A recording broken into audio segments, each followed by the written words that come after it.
আপনি কি জানেন ঠিক কোন ভুলের কারণে আপনার জীবনের সমস্ত বরকত আর মানসিক শান্তি এক নিমেষে হারিয়ে যাচ্ছে? আমরা প্রতিদিন অজান্তেই এমন একটি কাজ করছি যা আমাদের পুরো জীবনটাকে ধ্বংসের দিকে ঠেলে দিচ্ছে, অথচ আমরা ভাবছি আমরা খুব ভালো কাজ করছি। প্রিয় ভাই ও বোন, আমরা সারাদিন কত পরিশ্রম করি, কত খাটাখাটনি করি, শুধু একটু শান্তি আর একটু সুখের আশায়। কিন্তু দিন শেষে আমাদের হাতে কি থাকে? এক বুক ক্লান্তি আর এক রাশ মানসিক অশান্তি।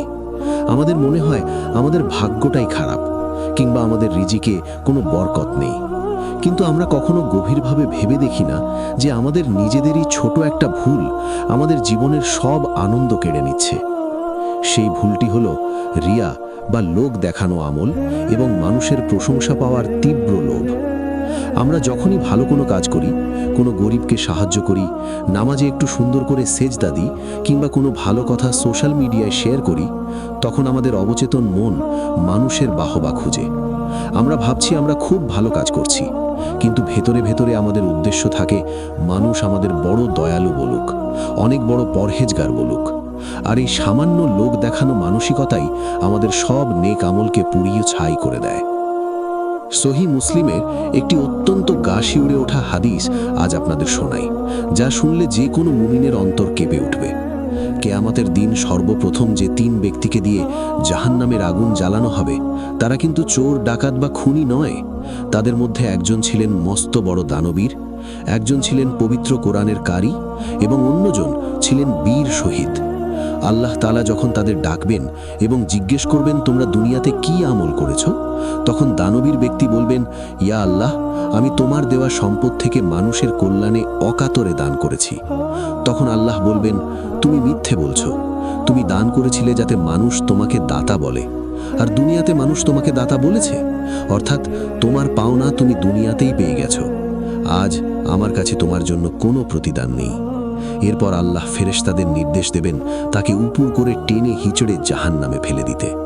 একইভাবে কোরআনের কারি এবং শহীদ ব্যক্তিকেও একই কারণে জাহান্নামে নিক্ষেপ করা হবে, কারণ তাদের নিয়ত খাঁটি ছিল না। তারা আল্লাহর সন্তুষ্টির চেয়ে মানুষের প্রশংসা এবং লোক দেখানো সুনামকে বেশি প্রাধান্য দিয়েছিল। একটু চিন্তা করে দেখুন তো ভাই ও বোন, আমরা প্রতিদিন যে কষ্ট করে নামাজ পড়ছি, দান সাদকা করছি, তা যদি কিয়ামতের দিন ধুলোর মতো উড়ে যায়, তবে আমাদের চেয়ে হতভাগা আর কে হতে পারে? আমরা প্রতিনিয়ত সোশ্যাল মিডিয়ার যুগে বাস করছি, যেখানে আমাদের প্রতিটি ভালো কাজকে ক্যামেরাবন্দি করে মানুষের সামনে তুলে ধরার একটা নীরব প্রতিযোগিতা চলে। আমরা দান করছি ডান হাত দিয়ে, কিন্তু বাম হাত জানার আগেই সেটা ফেসবুকের পাতায় হাজার হাজার মানুষের কাছে পৌঁছে যাচ্ছে। আমরা নামাজে দাঁড়িয়ে সেলফি তুলছি, হজে গিয়ে কাবা শরীফের সামনে দাঁড়িয়ে লাইভ করছি। এই যে প্রশংসা পাওয়ার সস্তা লোভ, এটা আমাদের অন্তরকে ভেতরে ভেতরে মৃত বানিয়ে দিচ্ছে। রাসূলুল্লাহ সাল্লাল্লাহু আলাইহি ওয়াসাল্লাম এই রিয়া বা লোক দেখানো আমলকে ছোট শিরক বা শিরকে আসগার বলে আমাদের সতর্ক করেছেন। মহাবিশ্বের মালিক যেখানে আমাদের হৃদয়ের গভীরের খবর জানেন, সেখানে আমরা মানুষের তৈরি করা হাততালির পেছনে ছুটছি। মানুষের প্রশংসা সাময়িক, কিন্তু আল্লাহর অসন্তুষ্টি চিরস্থায়ী। যে আমলের পেছনে আল্লাহর সন্তুষ্টি থাকে না, তা উপর থেকে দেখতে যতই সুন্দর লাগুক না কেন, তা মূলত শূন্য। খাঁটি নিয়ত ছাড়া কোনো আমলই আল্লাহর দরবারে কবুল হয় না। এর পাশাপাশি আরেকটি সূক্ষ্ম ভুল যা আমরা প্রতিনিয়ত করছি, তা হলো অন্যের ভালো দেখে ভেতরে ভেতরে হিংসা করা বা অন্যের পেছনে সমালোচনা করা। আমরা মুখে অনেক ভালো মানুষ সাজি, কিন্তু আমাদের মন যখন অন্যের সফলতা দেখে কষ্ট পায়, তখন আমাদের ভেতরের শান্তি হারিয়ে যায়। মানুষের গীবত বা পরনিন্দা করাকে পবিত্র কোরআনে মৃত ভাইয়ের মাংস খাওয়ার সাথে তুলনা করা হয়েছে। আমরা ভাবছি আমরা তো জাস্ট একটু আড্ডা দিচ্ছি, কিন্তু এই আড্ডার ছলে করা গীবত আমাদের জীবনের সমস্ত নেক আমলকে নষ্ট করে আমাদের বরকত উঠিয়ে নিচ্ছে। যখন আমাদের ভেতর থেকে বরকত চলে যায়, তখন আমাদের ঘরে শান্তি থাকে না, আমাদের উপার্জনে বরকত থাকে না, আমাদের সম্পর্কে ফাটল ধরে এবং আমরা প্রতিনিয়ত ডিপ্রেশনে ভুগি।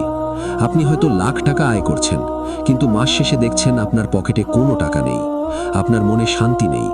এর কারণ হলো আপনার জীবনে আল্লাহর দেওয়া সেই বরকতটুকু হারিয়ে গেছে। আর বরকত তখনই হারিয়ে যায় যখন বান্দা আল্লাহকে বাদ দিয়ে দুনিয়ার মোহে অন্ধ হয়ে যায় এবং মানুষের চোখের দিকে তাকিয়ে নিজের আমল সাজাতে শুরু করে। যদি আপনি আপনার জীবনে বরকত এবং মনের সত্যিকারের শান্তি ফিরিয়ে আনতে চান, তবে আজ থেকেই নিজের নিয়তকে পরিশুদ্ধ করুন। প্রতিটা কাজ করার আগে নিজেকে একবার প্রশ্ন করুন, এই কাজটা আমি কার জন্য করছি? মানুষের জন্য নাকি আমার রবের জন্য? মানুষের প্রশংসা পাওয়ার ইচ্ছা বুক থেকে ঝেড়ে ফেলে দিন। কেবল আল্লাহর সন্তুষ্টির জন্য কাজ করতে শিখুন। এই রোগ থেকে বাঁচার সবচেয়ে বড় সমাধান হল গোপনে আমল করার অভ্যাস করে তোলা। এমন কিছু ভালো কাজ করুন যা আপনার স্ত্রী, আপনার সন্তান বা আপনার সবচেয়ে কাছের বন্ধুটিও জানবে না। গভীর রাতে উঠে 2 রাকাত নফল নামাজ পড়ুন, যা কেউ দেখবে না। গোপনে কোনো অভাবী মানুষকে সাহায্য করুন, যার খবর শুধু আপনি আর আপনার আল্লাহ জানবেন। এই গোপন আমলগুলো আপনার অন্তরের রিয়া বা লোক দেখানোর রোগকে একদম দূর করে দেবে এবং আপনার মনে এমন এক স্বর্গীয় শান্তি এনে দেবে যা দুনিয়ার কোনো টাকা পয়সা দিয়ে কেনা সম্ভব নয়। আসুন আমরা একটু পেছনের ইতিহাসের দিকে তাকাই। আমাদের সালাফ বা পূর্বসূরীরা কেমন ছিলেন? তারা তাদের আমলগুলোকে এমনভাবে লুকিয়ে রাখতেন যেমন মানুষ তার জীবনের বড় কোনো অপরাধ বা গুনাফকে লুকিয়ে রাখে। ইমাম দাউদ বিন আবি হিন্দ রহমতুল্লাহ আলাইহি দীর্ঘ 40 বছর ধরে রোজা রেখেছিলেন, কিন্তু ওনার নিজের স্ত্রীও টের পাননি। তিনি কিভাবে রোজা রাখতেন জানেন? তিনি প্রতিদিন সকালে ঘর থেকে বেরোনোর সময় কাজের উদ্দেশ্যে খাবার সাথে নিয়ে যেতেন, আর রাস্তায় গিয়ে কোনো অভাবী মানুষকে সেই খাবার দান করে দিতেন। সন্ধ্যায় যখন বাড়ি ফিরতেন তখন আবার পরিবারের সাথে রাতের খাবার খেতেন। ওনার স্ত্রী ভাবতেন তিনি দুপুরে বাইরে খেয়েছেন, আর বাইরের মানুষ ভাবত তিনি দুপুরের খাবার বাড়ি থেকে খেয়ে এসেছেন। এই ছিল তাদের ইখলাস বা খাঁটি নিয়ত। তারা মানুষের প্রশংসাকে ভয় পেতেন। তারা চাইতেন তাদের আমলগুলো যেন শুধু আল্লাহর জন্য খাস থাকে। আর আজ আমরা একটা ওয়াজ শুনে বা একটা ভালো কাজ করে সাথে সাথে সেটাকে জাহির করার জন্য ব্যস্ত হয়ে পড়ি। আমরা অনেক সময় ভাবি আমরা তো দিনের দাওয়াত দিচ্ছি, আমরা ভালো কথা মানুষের কাছে পৌঁছে দিচ্ছি, এটা তো ভালো কাজ।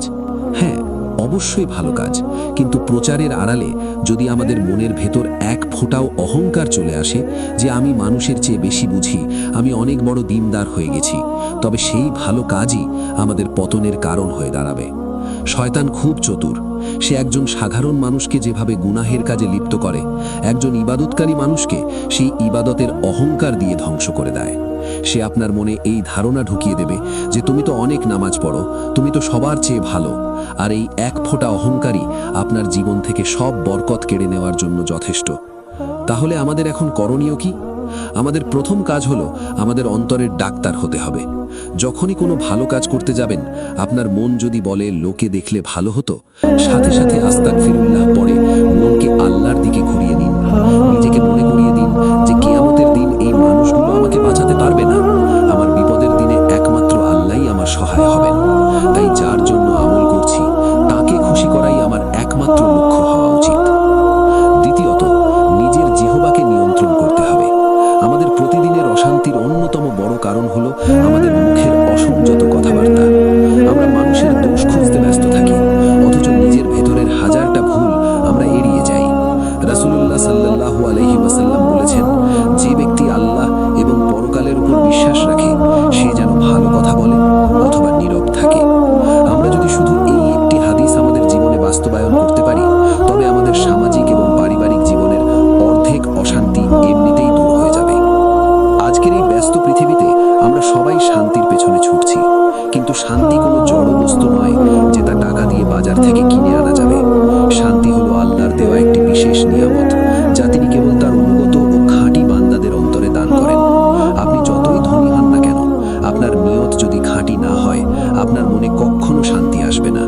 আর আপনি যদি দিনমজুরও হন, কিন্তু আপনার অন্তর যদি আল্লাহর সন্তুষ্টির রঙে রঙিন থাকে, তবে ছেঁড়া মাদুরে শুয়েও আপনি জান্নাতের সুখ অনুভব করবেন।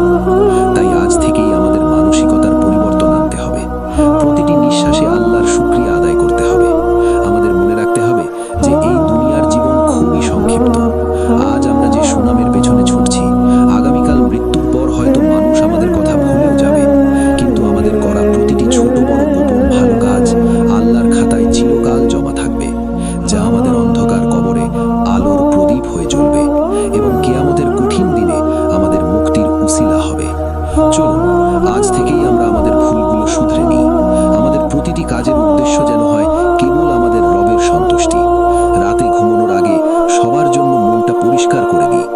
কাউকে হিংসা না করে সবার জন্য কল্যাণ